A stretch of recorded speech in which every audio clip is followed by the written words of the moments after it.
Friends, आज पनि म एउटा सानो भिडियो हजुरहरूको बीचमा लिएर आएको छु, जुन कि एउटा कथाको माध्यमबाट म हजुरहरूलाई यो कुरा अगाडि लैजान चाहन्छु।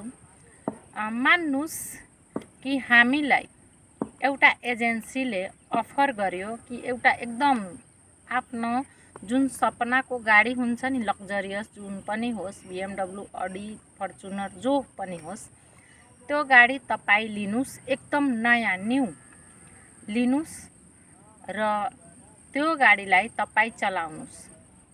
तर एउटा कन्डिसन छ त्यसमा कि यो गाडी जीवनमा मात्र एकचोटिलाई पाउनुहुन्छ, अर्कोचोटि तपाईँ पाउनुहुन्न भने हामी त्यो गाडीलाई कसरी चलाउँछौँ?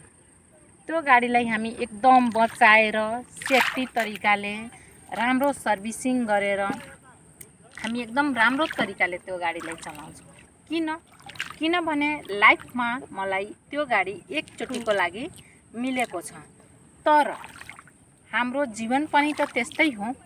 भगवानले, ईश्वरले, परमात्माले यो हाम्रो शरीरलाई, हाम्रो बडीलाई मात्र एकचोटिको लागि दिएको छ भने हामी आफ्नो बडीलाई कसरी चलाइराखेका छौँ? कस्तो प्रकारको हामीले आफ्नो शरीरभित्र चाहेर नचाहेर नाना थरीका कुराहरू आफ्नो भित्र हामी राख्ने गर्छौँ, खाने गर्छौँ, युज गर्छौँ। एकचोटिको लागि त पाएका छौँ नि, तैपनि कुन हिसाबले चलाइराखेका छौँ त्यो हामीमा विचार गर्नुपर्ने हो। एउटा साधारण हामी गाडीको लागि त्यति सिरियस हुन्छौँ भने यो हाम्रो अमूल्य, पुरै बडी नै अमूल्य छ, त्यसको लागि हामीलाई कति सिरियस हुनुपर्ने हुन्छ। मान्नुस्, कसैले पनि हाम्रो एउटा औँला माग्छ भने हामी दिँदैनौँ, तर जति लाख रुपैयाँ दिए पनि हामी दिन तयार हुँदैनौँ। तर भन्नुस् त यो पुरै बडी हाम्रो लागि कति अमूल्य छ, त्यो हामी फ्रीमा नै वेस्ट गरिराखेका हुन्छौँ। हामीले आफ्नो महत्त्व आफूले बुझेका हुँदैनौँ। म को हुँ आफूलाई पहचानेको हुँदैनौँ। आफ्नो भ्यालु जुन दिन हामी सम्झिन्छौँ, जुन दिन हामीलाई थाहा हुन्छ, त्यो दिन हामीलाई धेरै ढिलो भइसकेको हुन्छ।